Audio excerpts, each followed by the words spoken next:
Hello friends, सत्य speaks का इस एपिसोड में आप सबका स्वागत है। आज मैं ऐसा कुछ बात करने वाला हूँ जो आपके काम की चीज़ है। कई बच्चों को कुछ ना कुछ ऐसे प्रॉब्लम होता है जिससे वो नॉर्मल मेन स्ट्रीम से कुछ अलग हो जाते हैं और पेरेंट्स अक्सर ये सोचते रहते हैं, क्या हुआ है, मेरा बच्चा आम बच्चों की तरह बर्ताव क्यों नहीं करता है, आम बच्चों की जैसा बातचीत क्यों नहीं कर रहा है। तो अक्सर ये लोग एक दूसरे के साथ सलाह मशवरा करते हैं, बुजुर्ग लोगों से या साथ काम करने वाले, साथ रहने वाले लोगों से सलाह मशवरा करते हैं और कुछ भी उनको एडवाइस मिल जाता है। अरे चिंता मत करो, कोई 5 साल से कोई 7 साल में बात करता है, बच्चा है, बोलेगा, थोड़ा बड़ा हो जाने दो। इस तरह की गलत एडवाइस के वजह से बच्चे अपना अर्ली इंटरवेंशन फेज खो देते हैं और सचमुच अगर बच्चे का कोई प्रॉब्लम है और उसका अर्ली आइडेंटिफिकेशन, अर्ली इंटरवेंशन होना चाहिए था और आपने ये गलत मशवरा की वजह से डीले कर दी, तो आपने जैसे एक बहुत बड़ा गलती कर दी। बच्चे का अर्ली आइडेंटिफिकेशन, अर्ली इंटरवेंशन से उसका ठीक होने का चांसेस पूरी तरह से जुड़ा रहता है। अगर लेट हुआ, क्रिटिकल एज के बाद सारे के सारे इंटरवेंशन फीका पड़ जाते हैं, मतलब उतना असरदार नहीं रहते। यानी आपको सच जानना जरूरी है, सच का सामना करना जरूरी है और जो भी है उसका हल निकालना जरूरी है। अब प्रोफेशनल कौन है? ऑटिज्म जैसे प्रॉब्लम आजकल बहुत सारे लोगों को अफेक्ट कर रहा है। अभी रिसेंट जो भी स्टैटिस्टिक्स है, करीब करीब 2.5% बच्चों को ऑटिज्म का प्रॉब्लम हो रहा है। यानी हर 200 बच्चे अगर जन्म लेते हैं तो करीब करीब 5 बच्चों को ऑटिज्म होने का खतरा रहता है। तो पेरेंट होने के नाते आपको कोई ऑटिज्म का एक्सपर्ट ढूंढना चाहिए था, पर ऐसा कोई है ही नहीं।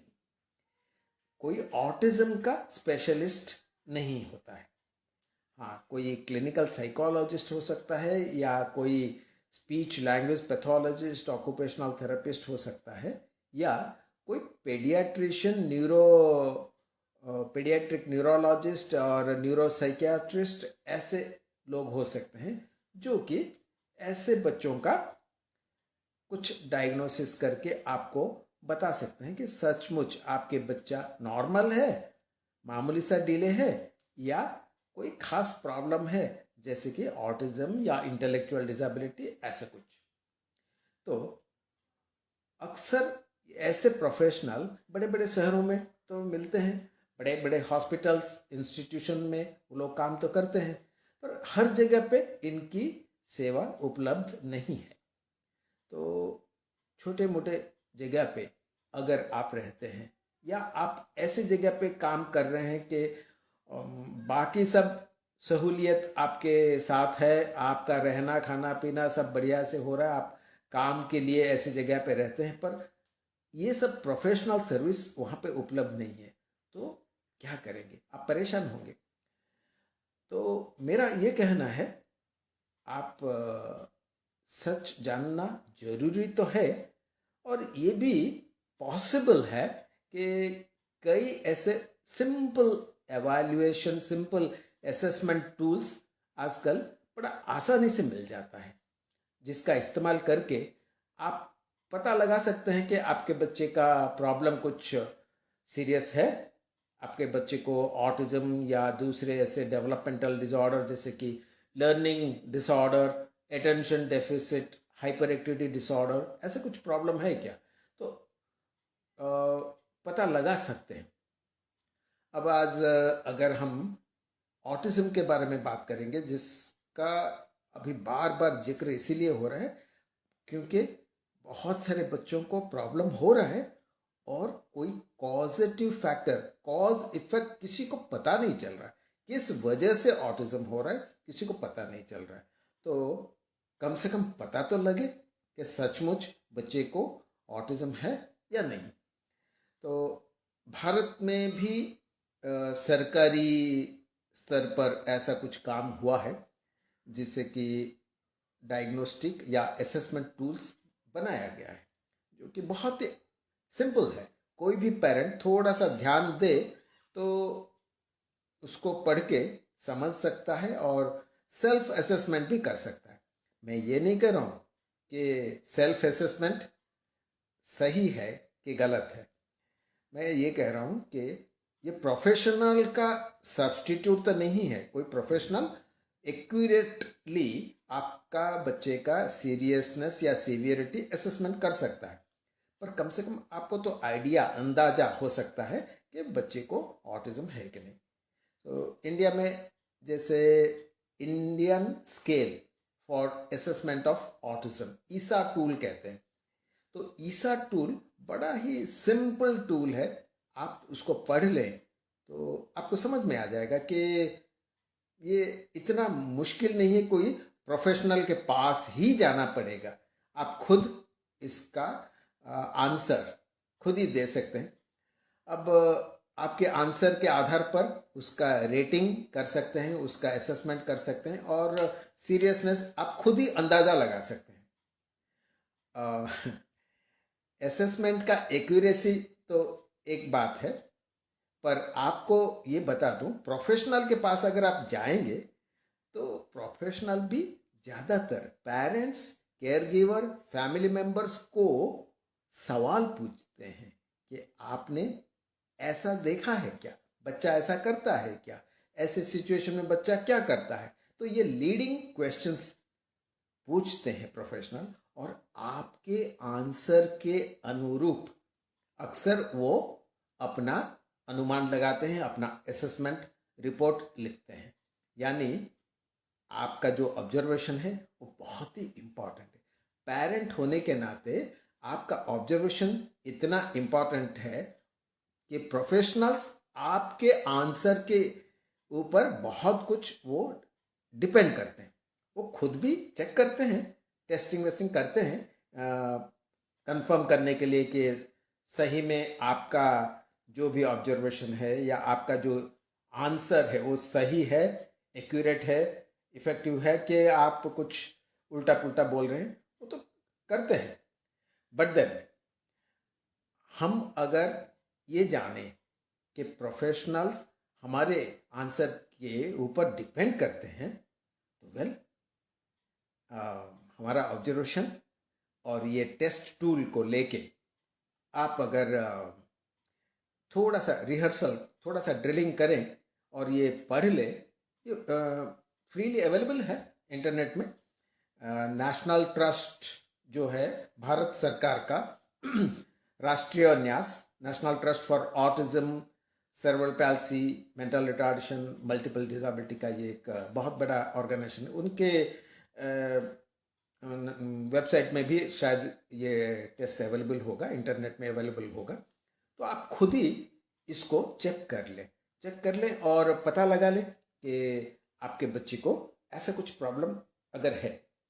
तो अगर आपको आपका इनफॉर्मल या फॉर्मल ऑब्जर्वेशन, असेसमेंट से कुछ ऐसा लगता है कि सही में बच्चे को शायद ऑटिज्म है, तो तुरंत आपको प्रोफेशनल के पास लेके जाना चाहिए। अब ऑटिज्म का दो पहलू है, इसको आपको समझना है। जो हम लोग देखते हैं, जो फीचर्स, जो ऑब्जर्वेबल बिहेवियर्स, यानी उनका बातचीत करना या ना करना, उनका दूसरे लोगों के साथ कैसा बर्ताव, उनका चंचलता या अति चंचलता, उनका जो पेक्यूलियर स्टीरियोटाइप बिहेवियर या उनका बर्ताव, ये सब जो है इस ये सब हमें दिखता है। कोई भी प्रोफेशनल या नॉन प्रोफेशनल, उनको सबको दिखता है, पर उसके पीछे जो मॉर्बिडिटी या कोमॉर्बिडिटी है ऑटिज्म का, उसके बारे में शायद आपको अंदाजा नहीं है, या यूं ही आप ऑब्जर्व करें तो उसके बारे में आपको पता नहीं चलेगा। क्योंकि ऑटिज्म का जो कारण है, बिना कारण तो कोई लक्षण नहीं होता है, बिना आग का धुआं तो नहीं होता है। तो जो वजह है, जिस कारण से ऑटिज्म का लक्षण दिखता है, उसका असेसमेंट वगैरह करने के लिए आपको शायद कोई न्यूरोलॉजिस्ट, कोई रेडियोलॉजिस्ट, कोई पैथोलॉजिस्ट के पास जाना पड़ेगा। वो मेडिकल एस्पेक्ट अगर चेकअप अप करते हैं, वो कोमॉर्बिडिटी का प्रॉपर असेसमेंट, प्रॉपर डायग्नोसिस वो सिर्फ और सिर्फ क्वालिफाइड प्रोफेशनल कर सकते हैं, आप खुद नहीं कर सकते। पर बिहेवियरल ऑब्जर्वेशन से जो असेसमेंट किया जाता है, जो कि कोई साइकोलॉजिस्ट करता है या कोई स्पीच पैथोलॉजिस्ट करता है, कोई ऑक्यूपेशनल थेरेपिस्ट करता है, जैसे कि कोई ऑक्यूपेशनल थेरेपिस्ट उसका सेंसरी प्रोफाइलिंग करता है, या स्पीच पैथोलॉजिस्ट उसका कम्युनिकेशन स्किल का लेवल पता लगाता है, या साइकोलॉजिस्ट उसका पेकुलियर बिहेवियर का एनालिसिस करता है। ये सब जो प्रोफेशनल्स है, रिहैबिलिटेशन प्रोफेशनल्स, इनका जो काम है वो ऑब्जर्वेबल फीचर्स को एनालाइज करना है और उसके ऊपर अपना इम्प्रेशन, प्रोविजनल डायग्नोसिस बताना। तो आपका ये मिला जुला जो चीज़ है, ऑब्जर्वेबल एंड कोमॉर्बिड कंडीशंस का मिला जुला एक प्रोफाइल बनना चाहिए, जिससे कि ऑटिज्म का प्रॉपर डायग्नोसिस हो, प्रॉपर असेसमेंट के साथ प्रॉपर डायग्नोसिस हो, और वो डायग्नोसिस अगर सही हुआ तो उसके आधार पर तरह तरह की बायोमेडिकल इंटरवेंशन के साथ रिहैबिलिटेशन इंटरवेंशन चलना चाहिए। और बच्चे का सीवियरिटी के अनुरूप जो भी डोजेस ऑफ थेरेपी वो तय होना जरूरी है। अगर ये सब तय हो गया और आपने सूटेबल टीम बिल्डअप कर दिया, या ऐसे टीम के पास ले गए जहां प्रोफेशनल्स एक के साथ दूसरा मिल के काम करते हैं और comprehensive rehabilitation services as a intensive comprehensive therapy package बना के अप्रोप्रिएट डोजेस में सही वक्त पे देते हैं, तो बच्चे का सारे के सारे ऑब्जर्वेबल फीचर्स भी ठीक हो जाता है, और जो भी अंडरलाइंग इश्यूज है, कोमॉर्बिडिटीज है, देखा गया है, उसमें भी फर्क आता है, बहुत फर्क आता है। यहाँ तक के बच्चे लगभग नॉर्मल हो जाते हैं, या पूरी तरह से नॉर्मल होके नॉर्मल बच्चों के साथ मिलके normal school and normal social life भी जीने लगते हैं। तो ये पॉसिबिलिटी है, तो हमें देर नहीं करना है। तो एज पेरेंट्स आपको ये करना जरूरी है कि पता लगाए सही में बच्चे को कुछ है, तो आप सेल्फ असेसमेंट बेझिझक कीजिए, और वो सेल्फ असेसमेंट के बाद अगर आपको लगता है कि प्रॉब्लम कुछ नज़र आ रहा है, तो जल्द से जल्दी आपको प्रोफेशनल कंसल्टेंट के पास जाना चाहिए।